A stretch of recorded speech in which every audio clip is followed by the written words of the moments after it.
नमस्कार दोस्तों, आप सबका स्वागत है द सक्सेस यूट्यूब चैनल पर। मैं सचिन कश्यप, एक स्टोरी टेलर आपके लिए आया हूं फिर से एक नई स्टोरी। इससे पहले कि मैं अपनी स्टोरी शुरू करूं, मैं आपको बता देना चाहता हूं, इससे पहले मेरी एक स्टोरी आई थी जिसका नाम था smart work versus hard work. इस स्टोरी के माध्यम से मैंने आपको बताया था कि किस तरीके से एक स्मार्ट वर्क और हार्ड वर्क में अंतर होता है और किस तरीके से लोग आजकल प्रेजेंट टाइम में काम कर रहे हैं। आज मैं फिर से उसमें एक लाइन छूट गई थी, उसके थ्रू मैंने एक वीडियो सोची और एक स्टोरी मैंने बनाई और फिर से मैं आप सबके लिए सामने लेकर आया हूँ। तो चलिए ज्यादा समय ना वेस्ट करते हुए मैं आपकी स्टोरी को स्टार्ट करता हूँ। एक स्टोरी एक ऐसे व्यक्ति की है जो बहुत बड़ा धनी व्यक्ति होता है एक शहर के अंदर। अब वो बहुत बड़ा आदमी होता है शहर के अंदर, बट होता क्या भैया, रूल ऑफ नेचर है कि हर इंसान बूढ़ा होता है। अब जब बूढ़ा होता है हर इंसान, तो उसको अपना काम किसी न किसी को तो हैंड ओवर करना था। और उसके 2 बेटे भी थे सडनली, बट वो ये सोचता था कि दोनों बेटे हैं तो उसके अच्छे, बट कौन सा ऐसा बेटा मेरे लिए अच्छा साबित होगा जो मेरी इस कंपनी को बढ़ाना चाहेगा। क्योंकि हर इंसान चाहता है कि उसका काम कभी रुके ना, को हर बिजनेसमैन यही चाहता है कि उसका काम कभी रुके ना, जिंदगी भर चलता रहे। तब वो ऐसा कैसे सजेस्ट करता कि मेरे दोनों बच्चों में कौन सा बच्चा अच्छा है। तब वो अपने एम्प्लॉय से जब ये बात पूछता है, उसका जो सेक्रेटरी होता है, तो वो उन्हें एक तरीका बताता है। तो वो उस तरीके पर अमल करता है और एक पास के शहर में ही 5 एकड़ जमीन खरीदता है। अब जमीन को खरीदने के बाद एक लोहे का बक्सा लेता है, उसमें रुपए, पैसे और जमीन जायदाद, काफी सारी चीजें वो उस बॉक्स के अंदर रखकर उस 5 एकड़ में कहीं ना कहीं किसी ना किसी लोकेशन में गाड़ देता है। अब उस लोकेशन में गाड़ने के बाद 1 हफ्ते या 10 दिन के बाद वो अपने बेटों को अपने ऑफिस में बुलाता है और कहता है, बेटा कि अब मैं बूढ़ा हो चला हूं और कहीं ना कहीं तुम दोनों को इस कंपनी की बागडोर सौंपनी है। बट जैसा कि मेरा इस बिजनेस से हमेशा से लगाव रहा है, मैं चाहता हूं कि वो ऐसा ही बेटा, मतलब कि तुम दोनों में से वही पर्सन इस कंपनी को हासिल करे, इस कंपनी को चलाए जो इसके योग्य है। उसके लिए मैंने एक शर्त रखी है, एक योजना बनाई है। अगर तुम चाहो तो मैं आपसे तुम लोगों से शेयर करूँ। तो जो दोनों बेटे होते हैं वो आज्ञाकारी होते हैं, कहते हैं बताइए पिताजी। तो बताते हैं पिताजी कि मैंने एक 5 एकड़ जमीन ली थी पास के शहर में, और उस शहर में ही मैंने एक लोहे का बॉक्स लिया और उसमें अपनी जमीन जायदाद के जितने भी कागज थे मैंने उसमें डाल दिए और उसे जमीन के अंदर उस बॉक्स को वहीं पे गाड़ दिया। जो भी उस बॉक्स को खोज के निकालेगा, ये सारा सामान, रुपया, पैसा, ये बिजनेस सब उसको दिया जाएगा। और जो दूसरा होगा वो उस कंपनी का दूसरा बेटा होगा, वो उसके पास कम चीजें होंगी, कम चीजें करने के लिए होंगी, बट जो पहला होगा ढूंढेगा वो इसी कंपनी का मालिक बनेगा और चीजों को अच्छे से रन करेगा। तो अब दोनों बेटे काफी खुश हो जाते हैं और घर जाते हैं। और अगले दिन जो बड़ा बेटा होता है वो सुबह जल्दी उठता है और खोदने के लिए निकल लेता है। जब वहां पहुंचता है, खोदना स्टार्ट करता है और सुबह से शाम तक कड़ी मेहनत करता खोदता ही रहता है। बट यहाँ पे जो उनका दूसरा बेटा होता है, छोटा जो होता है, वो उस दिन नहीं जाता। दूसरे दिन उसका भाई जो बड़ा वाला था वो काफी थक चुका होता है, तो सुबह थोड़ा लेट हो जाता है उठने में, तो थोड़ा सा लेट पहुंचता है, पर देखता है कि मेरा भाई आज भी नहीं आया और वो काफी ज्यादा खुश हो जाता है। खुश इसलिए हो जाता है क्योंकि सोचता है कि कहीं ना कहीं वो लगता नहीं चाहता है कि उसे वो चीजें मिले, मैं जल्दी से खोदकर चीजों को पालूंगा। और दूसरे दिन भी जब वो मेहनत करता है तब भी उसको कुछ नहीं मिलता है और वो थक हार के घर पे वापस आके लेट जाता है। अब जब तीसरा दिन आता है, फिर से वही काम करना स्टार्ट करता है, फिर देखता है कि मेरा भाई नहीं आया, तो मन ही मन उसके दिमाग में यही होता है कि ये सब तो मेरा है। वो खोदता रहता है।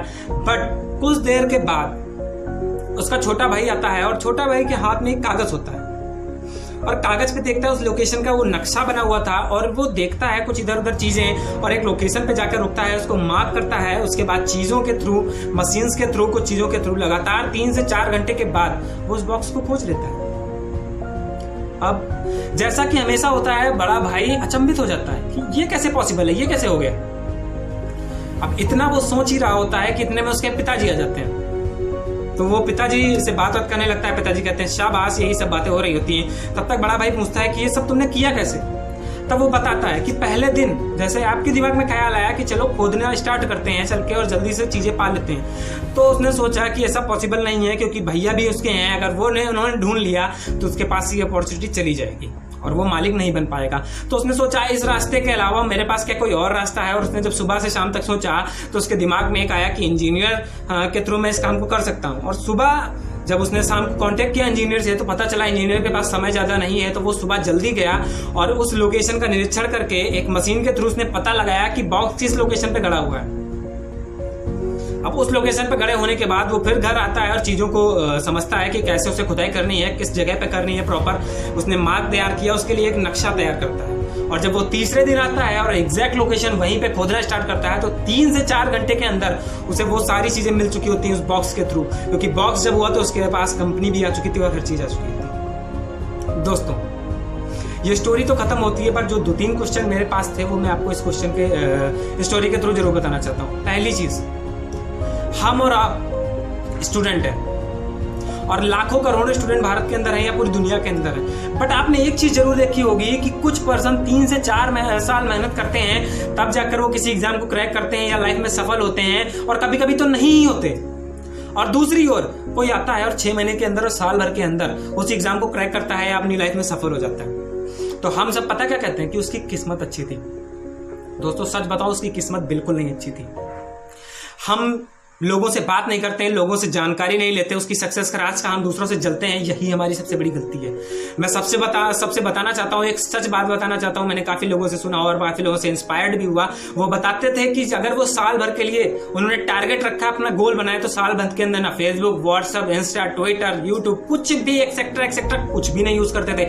घर का कोई काम नहीं करते थे, बाहर का कोई काम नहीं करते थे, तब जाकर उनको ये सफलता मिली हुई थी। वो जॉब कर रहे थे जहां पर कोचिंग के अलावा खाली घर में पढ़ाई करते थे, 8 से 10 घंटे। मतलब कि एक दिशा निर्देश तैयार करते थे कि मुझे 1 साल के अंदर मुझे एग्जाम क्रैक करना है, तो मुझे किस लाइन से चलना है, किस स्पीड से चलना है, किस तरीके के क्वेश्चन को सॉल्व करना है, किस तरीके की चीजों को नहीं पकड़ना है। इस तरीके की चीजों को करते करते ही वो आज इस एग्जाम को क्रैक करके 1 साल के अंदर अपनी लाइफ जी रहे हैं जो वो चाहते थे। बट रियलिटी में हम सब अभी भी इन डिस्ट्रैक्शन के बीच में फंसे हुए हैं और अपना 3 से 4 से 5 साल का समय व्यर्थ कर देते हैं। इन्हीं सब चक्करों में अपना चीजें भी यूज करते रहते हैं और लोगों को, हमारे घर वालों को लगता है कि हम पढ़ाई कर रहे हैं। अगर आपसे नहीं हो रहा है तो प्लीज मत पढ़िए, घर का पैसा कतई ना वेस्ट कीजिए। दुनिया में बहुत सारे काम करने के लिए पड़े हुए हैं और सफलता पाने के लिए बिल्कुल भी पढ़ना जरूरी नहीं है।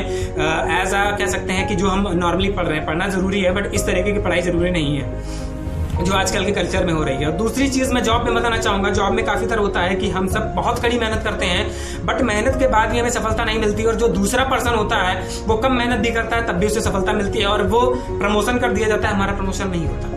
उसका कारण है, और कारण सिर्फ एक ही है कि वो काम को एक सही दिशा निर्देश के साथ में करता है। अगर उसे काम वो मिला है तो पहले तो थोड़ा सा सोचेगा, इस काम को मैं और किस अच्छे ढंग से करूं कि इस काम में और रेवेन्यू जनरेट हो।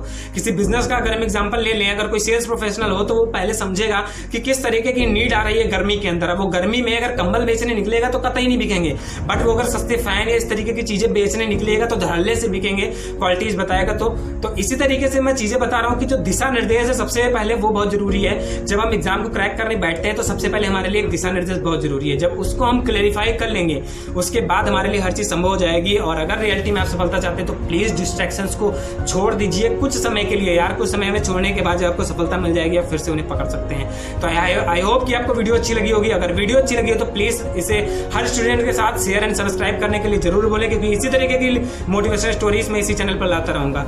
मैं सचिन कश्यप, मिलता हूं आपसे नेक्स्ट वीडियो में। जय हिंद, जय भारत।